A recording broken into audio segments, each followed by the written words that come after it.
Assalamualaikum warahmatullahi wabarakatuh. Perkenalkan, nama saya Fahri Zuhamam dari Fakultas Hukum Angkatan 2025 dengan NIM 25106111385. Jadi di hari ini saya akan membahas tentang perang sebagai isu hukum internasional kontemporer. Jadi, sebelumnya, perang itu merupakan sebuah konflik bersenjata yang terjadi antara dua negara ataupun lebih, maupun antara negara dengan kelompok bersenjata tertentu. Meskipun perang telah ada sejak ribuan tahun yang lalu, hingga saat ini perang masih menjadi salah satu tantangan terbesar dalam hubungan internasional. Berbagai konflik yang terjadi di berbagai belahan dunia menunjukkan bahwasanya perang bukan hanya persoalan militer, tetapi persoalan hukum, kemanusiaan, dan keamanan global. Dalam hukum internasional modern, perang tidak lagi dipandang sebagai cara yang bebas digunakan oleh negara untuk menyelesaikan sengketa ataupun sebuah masalah. Terjadinya dua perang dunia yang menimbulkan korban sangat besar berakibat kepada masyarakat internasional yang berupaya menciptakan aturan yang membatasi penggunaan kekuatan bersenjata. Salah satu dasar utama dalam hukum internasional adalah Piagam Perserikatan Bangsa-Bangsa ataupun PBB. Dalam Piagam PBB ditegaskan bahwasanya setiap negara harus menyelesaikan sengketa internasional dengan cara damai dan tidak boleh menggunakan kekerasan terhadap negara lain. Larangan penggunaan kekuatan ini menjadi prinsip penting dalam menjaga perdamaian di dunia. Namun demikian, terdapat beberapa pengecualian. Pertama, negara memiliki hak untuk melakukan pembelaan diri apabila diserang oleh negara lagi. Sekali lagi, melakukan pembelaan diri, bukan menyerang. Dan apabila diserang oleh negara lain. Kedua, penggunaan kekuatan dapat dilakukan berdasarkan otorisasi Dewan Keamanan PBB untuk menjaga atau memulihkan perdamaian dan keamanan internasional. Selain mengatur kapan perang dapat dilakukan, hukum internasional juga mengatur bagaimana perang harus dilaksanakan. Aturan ini dikenal sebagai hukum humaniter internasional yang bertujuan untuk mengurangi penderitaan manusia selama konflik bersenjata.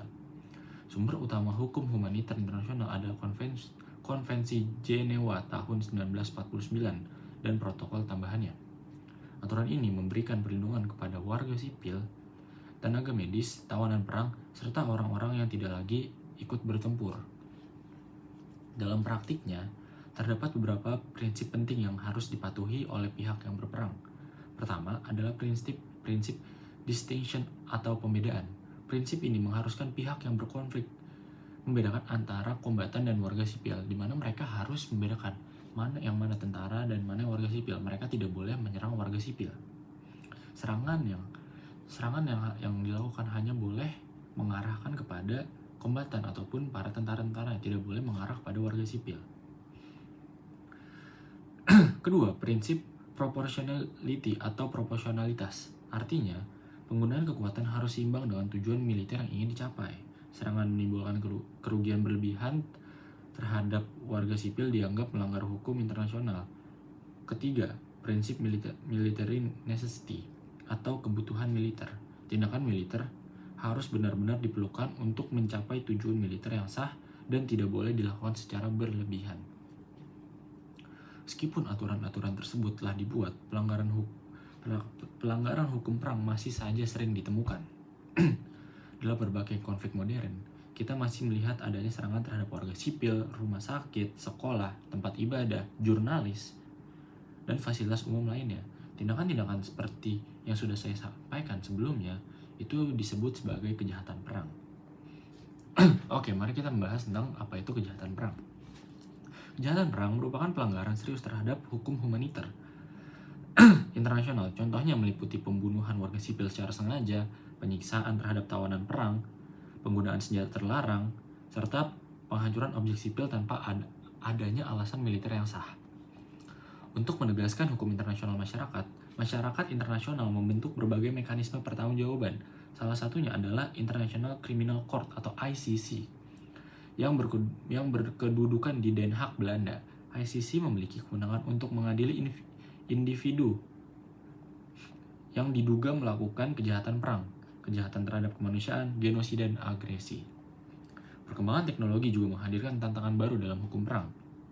Saat ini penggunaan drone, serangan cyber, kecerdasan buatan, dan sistem persenjataan otomatis semakin meningkat.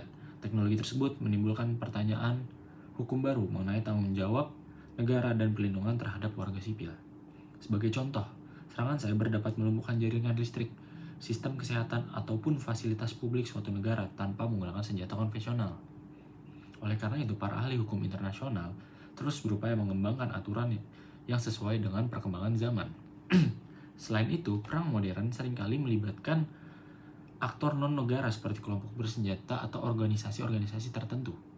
Kondisi ini membuat penerapan hukum internasional menjadi lebih kompleks karena tidak semua pihak yang terlibat adalah negara yang berdaulat, melainkan sebuah kelompok-kelompok yang didirikan di dalam suatu negara yang akan ikut berperang. Dampak perang tidak hanya dirasakan oleh pihak yang bertempur, tetapi juga oleh masyarakat sipil. Perang dapat menyebabkan korban jiwa, pengungsian massal, krisis kemanusiaan, kerusakan infrastruktur, kemiskinan, hingga gangguan terhadap stabilitas ekonomi dunia, seperti apa yang terjadi sekarang-sekarang ini. Oleh sebab itu, upaya pencegahan konflik dan penyelesaian sengketa secara damai menjadi sangat penting. Dalam konteks hukum internasional kontemporer, perang menunjukkan bahwa keberadaan aturan hukum sangat diperlukan untuk menjaga perdamaian dan melindungi martabat manusia. Meskipun hukum internasional tidak selalu mampu menghentikan perang, keberadaan aturan tersebut memberikan standar yang harus dipatuhi oleh semua pihak dan menjadi dasar untuk meminta pertanggungjawaban atas berbagai pelanggaran yang terjadi. Sebagai penutup, dapat disimpulkan bahwasannya perang merupakan salah satu isu hukum internasional kontemporer yang sangat relevan hingga saat ini. Karena kan kita apabila melihat situasi global saat ini, banyak sekali perang yang terjadi. Contohnya seperti antara Amerika dan Iran, dan juga Israel dan Palestina, dan lain-lain. Hukum internasional melalui piagam PBB dan hukum humaniter internasional berupaya membatasi penggunaan kekuatan serta melindungi korban konflik bersenjata. Namun tantangan seperti perkembangan teknologi, keterlibatan aktor non-negara, dan pelanggaran hukum perang masih menjadi pekerjaan besar bagi para masyarakat internasional. Sekian mungkin apa yang bisa saya sampaikan. Kurang lebih mohon maaf. Wassalamualaikum warahmatullahi wabarakatuh.